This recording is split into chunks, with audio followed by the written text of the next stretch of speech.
Tole hordoftoota chaanaala koo akkam jirtu nagaa keessan nagaan waaqayyoo iddoo jirtan gola jirtanitti isiniif haa baay'atu. Har'a wanta tokko torbeedhuma kana keessa wanta jirudha garuu baay'ee nama baay'eef ifan taane wantoota nan irratti dubbachaa jiru wantoota nani isiniif ibsaa jiru irratti wanta quunname baay'een keessan immoo arguu dandeessu baay'een keessan ganaadha. Har'a waa'ee ishii isiniif ibsa hin dhageessu isinis kallattiidhaani. Mucayyoo kuni haadhaaf abbaa biratti jechuun abbaan dhiisee bahee ijoollee ja'a garuu akkaataa ishiitti guddatte jalqabumayyuu rakkisaadha. Daa'imummaa ishiitiin deessee turte inni kan jettu sababa haati koo mana dura na rakkifte jetti abbaan keenya sila deemee nurratti haarii baati sababa sanaaf manaa bahee kana dhaqee. Sana booda ammoo kunis eddana quunname biyya namaa deeme hojjechuun dirqama natti ta'een deeme jetti. Anamma wantin irratti dubbachuu dhufe waa'ee birrii maal akka taate eenyuun akkana taate dhaggeeffadhaa isiniifan ibsa. Dhugaa waaqayyo irra hin darbina dhaggeeffadhaa. Birrii ishee akkamitti akkan taate eenyuudhaan akkan taate biyya arabaa turtee dhufte amma maalirra akka jirtu haadha ishii faana. Ishiinoo maalirra akka jirtu maaltu ishii maal akka ta'e akkam akka ta'e isiniifan ibsa. Irra caalaa isaa dabarseen asuma isinii walumaan dhaggeeffannaa jechuudha.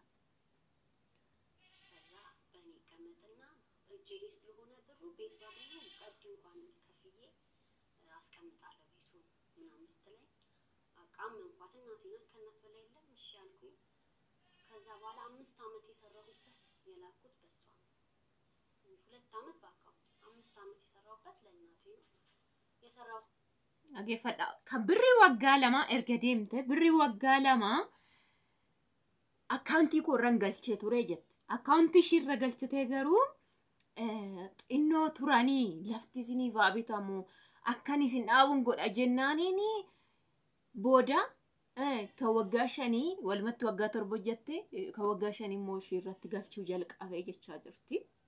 Dhaggeeffadhaa. Dhaggeeffadhaa sirriitti lamma dhumaatti.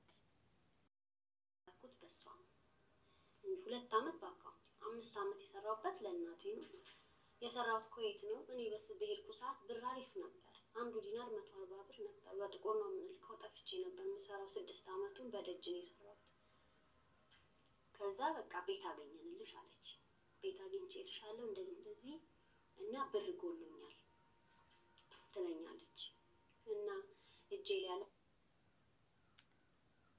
erga deemte kubaay beektuun dikeessan immoo ijoolleen kuweet deeman birriin kuweet ammam akka ta'e dhugaatti dubbachuudhaaf jechuudha. In deemte kan waggaa lama akkaawuntuma ishii irra kaa'aa turte.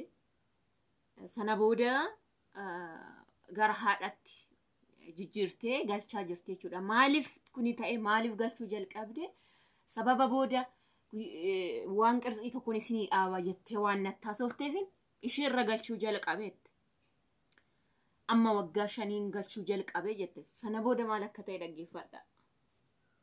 እና አካውንት ሻል ውስጥ ያለው ቢወጣ ይሞላል እና ቦታው ካርታ ፕላን ያለው ነው ሙሉ ክልና ካላክሽልኝ በስምሽ ነው አርጌ የምገዛው በስምሽም በስሜም እኔን ሆና ነው ከባንክ ብር የምታወጣው ስትለኝ በቃ እሺ አልኳት አጣደፉኝ በአንድ ሳምንት ውስጥ እኔ ውክልናውን እንኳን እዛ በውጭ ጉዳይ ኤምባሲ ነበር መጨረሻው ሳልጨርስ በቃ ተገዝቶ አልቋል ተበዳድሬ ከፍል ያለው እና ላኪልኝ የተበደርኩትን መልሳለሁ ትለኛለች እሺ አልኩኝ እኔም ቶሎ እንትን ብዬላት ላኩኝ ሰው ነበር ያጣው ጨርሼ በፋክስ በስልክ አይቻልም በኢሜል አይቻልም ተባለ ባንክ ቤት ህጋዊ ነው የምፈልገው ብሏቸው በሚመጣ ሰው እስከማገኝ ትንሽ ነው ቆየው ሳምንት 15 ቀን ምጥቶን ቆየ ማለት ነው ከዛ ከሶስት ሰው ተበድሬ ከፍያለሁ አለችኝ ያንን እንትን ስልክላት ውክልናውን ስልክላት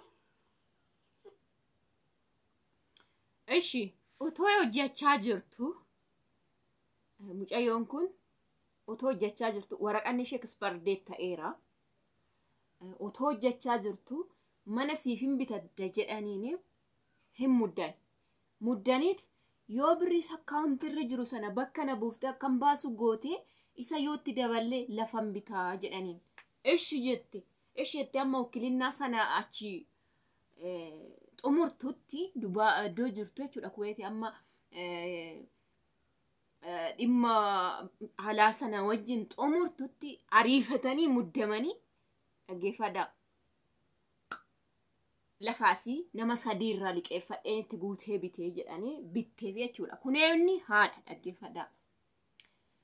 Naaxxaa addafanii kan jette kana anillee yeroo tokko jechuudha sababa tokko. Mana waggaa 3 guutuun naa bitachaanii ture. Otuman jedhuun isa dhumaa bakka nama 4 nan jedhe. Otuman jedhu muluma dhiisan. Kan saanii malee uma achumaan gaaf tokko hunduma isaati bilbilee bakka. Ma rakkoon qabu tarii waaqayyootu kana naaf eewu jedhe waan ta'eef rakkoon qabu galatooma. Waggaa 3 keessatti anaa bakka buutanii lafa bituu dadhabdanii birrii callaa jiruun kanaafuu galatooma hunduma isaatti bilbilee deebi'e. Anna lafa waan ta'eedha itti seenanii jiru. Natti nimnennaan kana dubbadhu. Itti seenanii jiru. Amma miin amma itti seenan hin beeku. Lafti akka bitame hin beeku. Amma yeroo kam natti dhaggeeffadha. Lafti sun haadha manaa fi abbaa manaa wallolirraa warra walirraa hiratanirraa bitan. Yoo mana murtiitiin akka gurguramu seerri ba'ee amma naani jedhamee ba'e. Garuu erga amma naani jedhamee birrii sana walii galanii xumuranii niitittiin manni koo kana bichaan baasuun barbaadu surumaa jettee dhuftee qabsiiftee. Xumurame egaa yeroo bitaan yeroo maal jedhan amma itti walii galan natti nimne.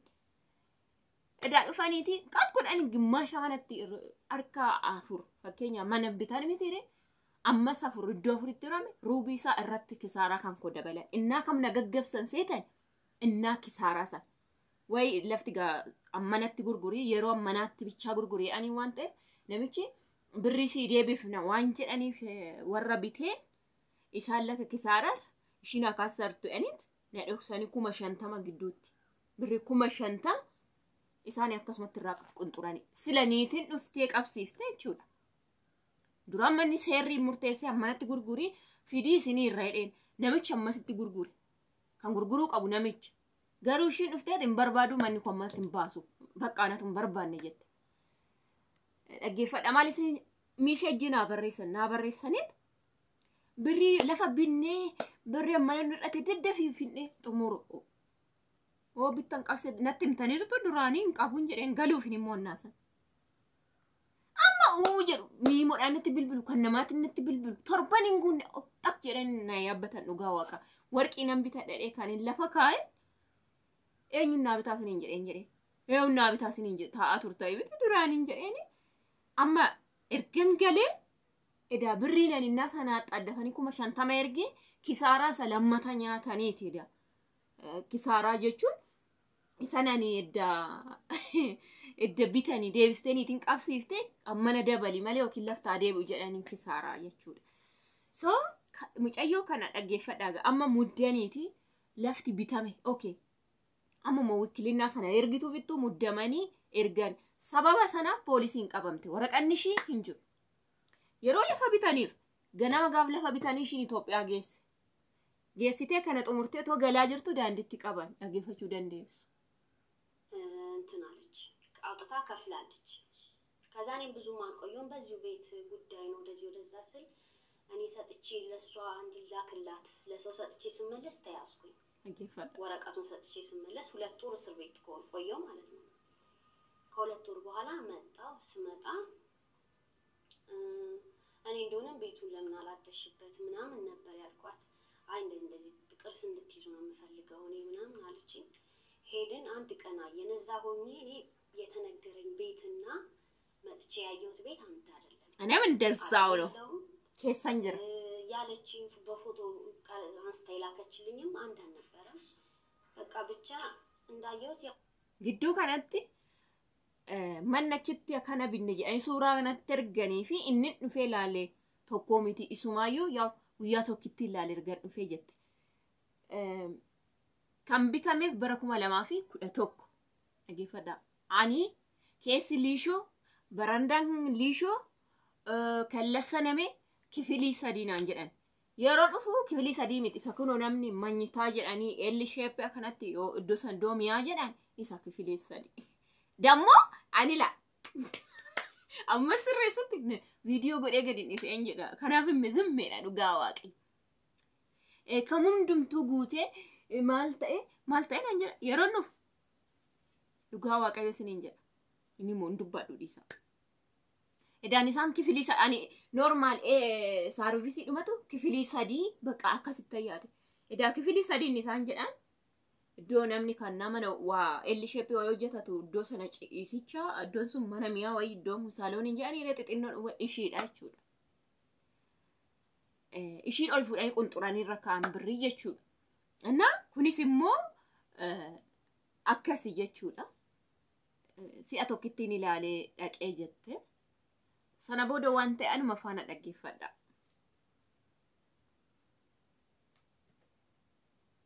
ያው እንትን አይደለም ሁለተኛ አካውንቴ 115 ብር ናት የተቀመጠችው እንግዲህ 7 አመት ቆይቼ ነው የመጣው ምን ያህል ገንዘብ ልከሽ ነበር የአምስት አመቱ እኔ ቢያንስ ይዛኔ አሪፍ ስራ የሚባል ላይ ነበርኩኝ ትንሽ ላኩ ከተባለ 60 ሺህ ብር ነው እሱንም በሁለት ወር ማለት ነው በብዛት ምልክላት የሶስት ወር ምናምን ነው በጥቁር ነው የምንልከው ማንንም ያውቃል የምዛ ሀገር ያለ 70 ሺህ 80 ሺህ ምልካለሁ የሶስት ወር የአራት ወር እያረኩ ማለት ነው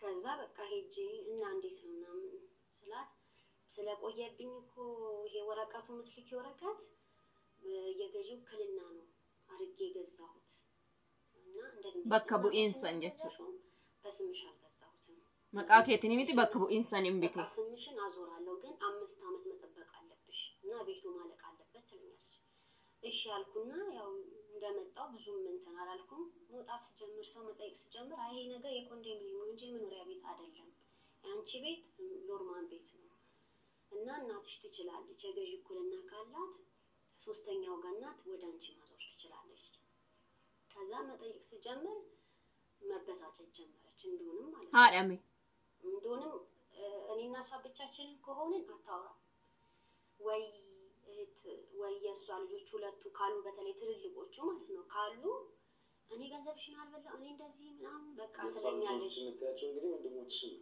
የአንድ እናት የአንድ አባት ልጆች ናቸው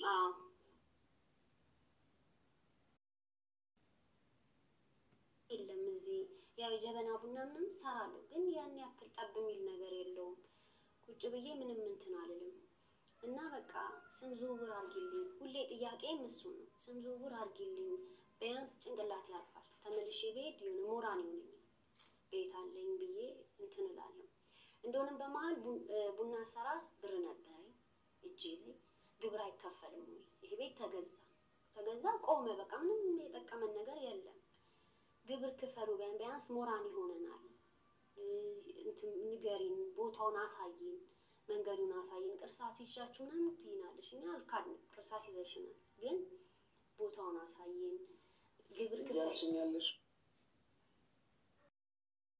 እና ከባንክ ተበደሪበትና ስራ ስሪበት ምናምን ሲሉኝ ገብቼ ወዲያው ማለት ነው ለሷ ማይ እንደዚህ ኳለኝ ሰው ስላት የሰው ካርታ አንስቻል ሰጥም አለች መቃሺቲ ሊሚቴቹ አዞረም የሰው ካርታ አንስቻል እና ሙሉ ብር ተከፍሏል ይሄ ቤት አልጠቀመኝ ወይ ተበድሬ ከባንክ ጨርሼ ዋላ አከራየሁት እና ምንድነው ታዲያ የኔ እንትን ምንድነው ታዲያ ስላት በቃ ወጣዋለሁ ትለኛለሽ ለምን እንደሆነ አላውቅም እኔ ማደርገውን አረጋለሁ በቃ ቡካውጪ ትንሽ ሳንቲም ሰጥሻለሁ ለተወሰነሽ ጊዜ ጅክራን እስክትወጣ አንተም ማባያ ይሆንሻል ምናምን አልሽ ልክ ከኔ ጎን እንደሆነሽ ነው ድብቅ ብላ ትመጣና ይሄን ቤት እንዳትለቂ የከሰሹን እንዳትተይ ሽማግሌ አንድ ሰው ቢመጣ አለች እግዚአብሔር ምስክሬ ነው እንዳትተይ ክሱን ማለት ነው እንዳትተይ እኔ ሄጂው ለምስክር ለሆነች ማለት ነው ለሷ ነግርልሻለሁ እንድትመሰክርልሽ እንዳትተይ ምናምን ትልልሽ እና የተወሰነሽ ብር አስገባልሻለሁ ቡክ አውጥተሽ ጠብቂኝ አለች እንደኔ መጀመሪያ ቀን ራስቼ ደውዬ አንገበገብሽ ወደ 3 ማለት ነው የትነሽ ለምን አላወጣሽም ብላ ከዛ በቃ እኔ እምነቱ አራርቶ ነው ማለት ነው ልቧ ብዬ አቢሲኒያ ነው አለችኝ እንደሆነ አቢሲኒያ ሄጄ ለፋዘር ስነግረው እሱ ብር ሰጠኝ አቢሲኒያ አወጣሁኝ ማለት ነው አምጪው አለችኝ መጥሪያውን አምጥቼ እንደሰጧቸው እንደተያዙ እህቶቼ ተይዘው ነበር በፖሊስ እንደተያዙ ምናምን ስታቅ ተቀበለችኝ ሄደች ከዛ ቆይታ መጣችና እንኪው እዩ አለችኝ ሳየው 4000 ብር ነው ምናምን ቢድ ብቻ ዜሮ ስለበዛብኝ ምንድነው ብዬ ስላት ምንድነው ስላት ይሄው እኔና አንቺ ጨርሰናል ቤቱን ሸጨዋለሁ በቃ ጨርሰናል አለችኝ ቤቴን ሸጨዋለሁ እኔ ሳላቅ እኔ ሳልሰማ አንቺ እኮ ያሚያቀሽ የለም የገዛውት እኔ ነኝ የሚያቀሽ የለም በቃ እንደገዛውት ሸጨዋለሁ ይሄንን አለችኝ እዛ በቃ እኔ አንደኛ እህቶቼ እንደዛ ስላረጉኝም በጣም እንትን ብሎኛል እናቴ መልሳ እንደዛ ስትለኝ በቃ ምንም እንደ እብድን ያደረገኝ ሁላ የተያዝኩት መንገድ ላይ መሃል መንገድ ላይ አስፋልት ላይ ማለት ነው ተከትላ እንኳን ትጅ ምን ትሆናለች እንኳን አላለችኝ ና እብድ በቃ ስጮህና ራሱ ነበር ለቤትን የሚያክል ነገር ተሽጦ ላይክ ላይ እንደቀላል መጣ በቃ ጨርሰናል ቢሻሽ ተከራይተሽ ውጪ ቢሻሽ ተመልሰሽ እዛ እንትን ሂጂ በቃ እንደዚህ ነው ያለች ከዛ በቃ ጭልምልም ምን ያለብኝ በቃ አባቴ ጋር ነው መሸሻ ሌላ ምንም መሸሻ የለኝም እሱን ነገርኩት ሞከርኩ ተመዛም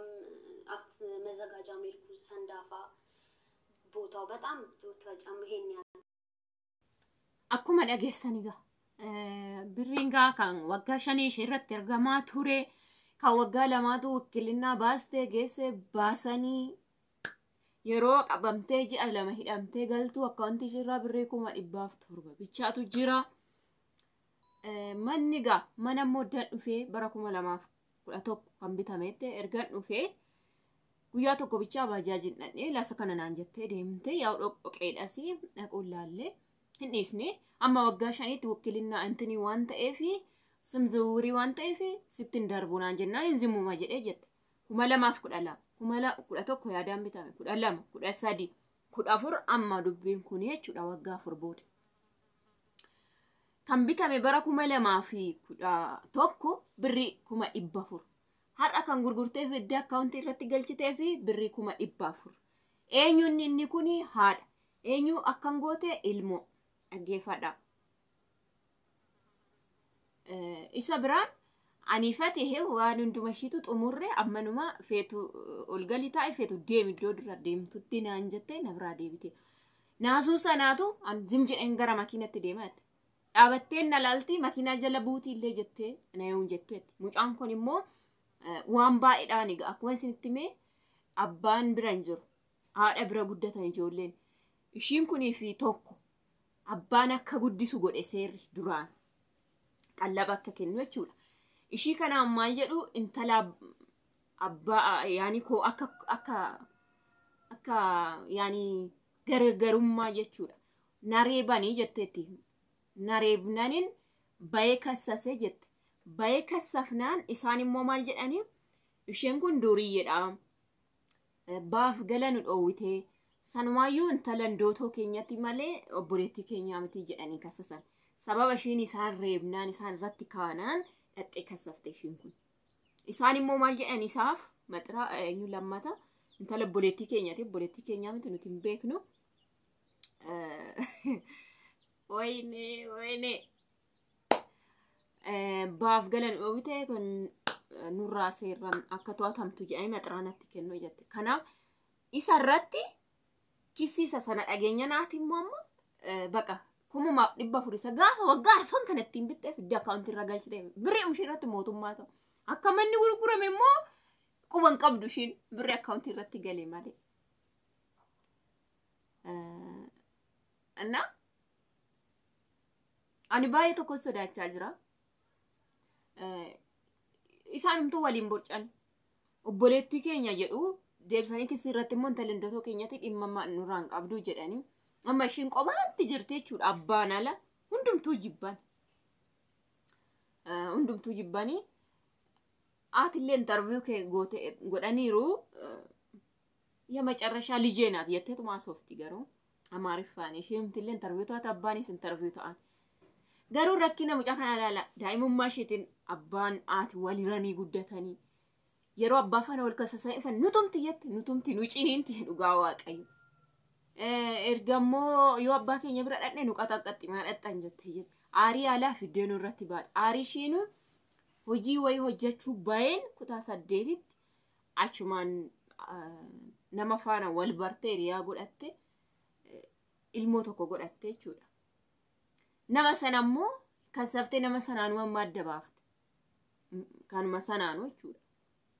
Aarii sanaan immoo biyya ormaa deemte. Biyya ormaa waggaa 7 hojjette. Waggaa 7 hojjettee manni sun bitamte jedhan 400 bitamte otoo ishiin hin beekne deebi'ee gurgurame. Injaalatan mana keessatti jettee haati dhugaa waaqa. Nuti immoo አንደራት ቡቱቱ አግኝቻለሁ የተ አቲ ዱጋው ዋቀዮ ደገፈዳ አቲ ኮ ሃኑማ የዳንም ስሪ ዳቲ ሃኑማ ግን ጋፈ ሰይጣን ይጅጅሩ እንጀራ እኔም አንድ አራት ቡቱቱ አግኝቻለሁ የውነት አሁን ሙጫምብሪ ረተርግቱ ኩና አንድ አራት ቡቱቱ እንብቻት ብትይስቲ እስንም ተወራጅ ለጅር ተሞርተሳሜ አይደለም ብሪኒ አርከታ ኢማልጎቹ ሚቲ ተፈየደሙ ህረ ደርቤ ኢሳቲ ufatichum tu ada afuri miti lakofsa yon qam kan ergam wagga 7 ani kanina dan qamne kanin binnefu ormaafu ammas lama bitee jechuudha finisin inje እና ሙጫየን ኩና ማገታምቴ ቆባሺ ጅርቲ ዋንታ ጎቱ ወሊን ቤቱ ማንሽኒ ኢጆኒ ኢላሜ ሰበምኒ ትጉርጉረሜ ማኒ ማና ቡና ናኖ ጀዳውማስ ነርከንታ ኡማል ኢጆለን ጉደኞኒ ኮ eda kanuma biyor ma ette wan ma tokkon gone manum buna banuuf eda intini jette na jennanin lakkime sosochii dhumaaf hin buna male mana biteeniin jedheeni kanaafu karta yoo qabatte qabsiisiseeran birri fudhadhoo jalqabi kanaan jennanin galee ishittimnaan akka tokko godhatte turrarte immoo muluma isaatu gurgurte birri mana waggaa 4 dura 400 gurgurame kum nibba furitti deebifte jechuudha. Daqiiqaan isaa baay'eedha. Saatii baay'ee fudhata waan ta'eef hunda isaa isinii waraabuu hin danda'u. Itti fufee xiqqoo ishii isiniif nan dhageessa waan ishiin irra geesse. Ana baay'ee tokko ulfaata dhugaan isiniin jedha. Baay'ee tokko jechuudha. የሚባልም ሽያጭ የለም ሁለተኛ ነው ቤት የተሸጠ ተባለ እንጂ እንትን አላቀም የተሸጠበት ሰነድ እንኳን የለኝም ሁለተኛ ነው 3 አመት ሙሉ አሁን ወደ ክስ እንኳን ሊሄድ ስል የቤቱን ቁጥር ይሉኛል አላቀም ከማል የተገዛ አላቀም መረጃ የለኝም ለምን በጣም ተደብቆ ነው የሚቀመጠው ካርታምና እንኳን ለአይን ያላሳየችኝም በግምት አንቺ ዛያለሽ ምን ያህል ገንዘብ የሚወልክ ያለው ለሽታሰለሽ እናት እውነታው ማለት ነው የባንክ ስቴትመንቶችን ስለሚወጡ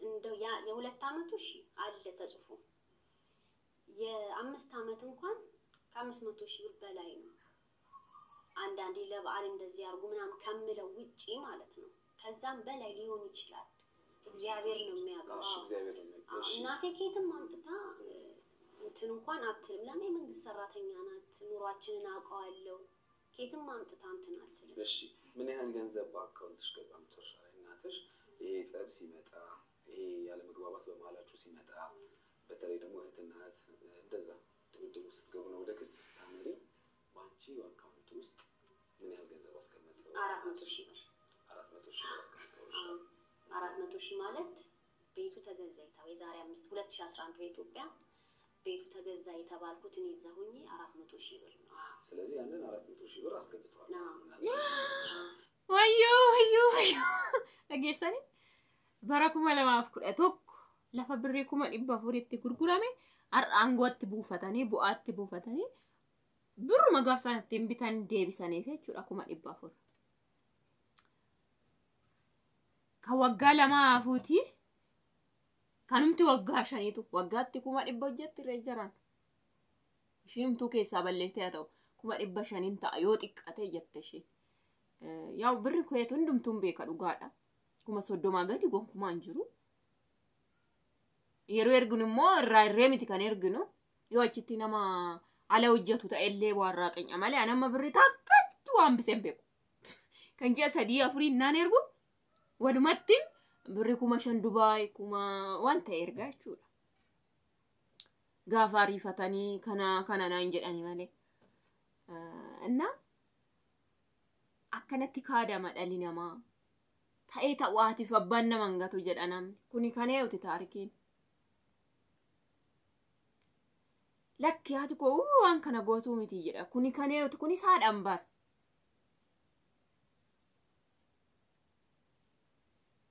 Inna yeroo baay'ee waa'ee kanarratti dubbadhe of eeggannoo guddaa godhaan isiniin jedha. Dhugaan isiniin jedha of eeggannoo guddaa. Amma kun akka eenna buna dhugan eenyu goote'ani akkasitti taratii xiqqoo wayii ta'ee jechuudha. Bakka gaaf sanaa isaanii xumuramee aaraa biraatu dhufa. Siruma amma birrii arabaa ijoollee biyya arabaa nyaachuun faashinii hin jiru akkas ta'eera jechuudha. Maaliif jedhameetuma fa'aa boo'ameetuma fa'aa ishiin kun goodaa jirti amman bara. Birriin 400 amma Finfinnee yoo teesse ji'a 5 kan harkan jiru. Dadhabbii waggaa 7 laalaaga. Sababa mana kanaati kan ishiin hidhamtee galteef. Sababa waa'ee bakka bu'iinsaa kana birrii waggaa 2 duraan akkaawuntii ishiirra jiru baasuudhaatoo akka bakka ishii buute haati akka baaftuuf waraqata too mijeessitu daandiitti poolisiin qabe jechuudha. Qabeet ganama waraqata sana ergite yookiin immoo Itoophiyaa seente ji'a 2 Itoophiyaa seente. Ganamumsaa qabamte waan ta'eef. Na hojjettee achiin otoo itti fuftee yoona wayillee harkaa qabaatti turte. Yookiin kan biraallee bittee itti boqatti turte. Har'aa waggaa 7 laala. Waggaa 7 hojjettee dhuftee immoo waggaa 4ffaadha Itoophiyaa keessarraa zimmettee jirti. Oddoo manni seentee teessu hin jiru. Hojii gaarii tokko wanti ishiin harkaa qabdu hin jiru. Hojii har'aa Itoophiyaa keessatti hojjedheen itti fayyadama jedhan hin jiru. Goodatti haftee jechuudha ishiin amma.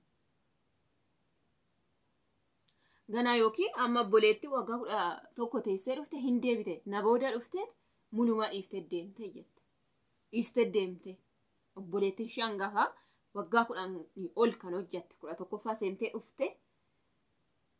Ishee kana booda dhufte surumaayyuu. Itoophiyaan teenyeen deebite jette. Isheen surumaa obsitee teesse Itoophiyaa keessa jechuudha. Minim otoo iddoo seenanii kiraa manaa maal kaffalu maaltu ta'a. Dhaggeeffadha. Akkasitti goodatti haftu. Kunillee miidiyaa tol fuudhee. Isin homtuuyyuu isin hin beeku. Tokko keenya homtuun hin beeku jechuudha. Imannaadhaafis nutti ulfaata. Anammatoo ol fuudhee kan shumaayyuu seenaa miti. Geen aafuu waan dhimeenni guddaan jiraasaa jettuuf dhiifta malee miidiyaa irratti dhiyeessu waa'ee simbuusu namoota siifachuuf viidiyoo shar godhee ilaala malee jechuudha. Kanaaf of eeggannoo godhaan isiniin jedha. Viidiyoo kana share godhaa ijoollee biraatiif isiniin jedha. Nagaatti oola. Viidiyoo sitti dheeresse.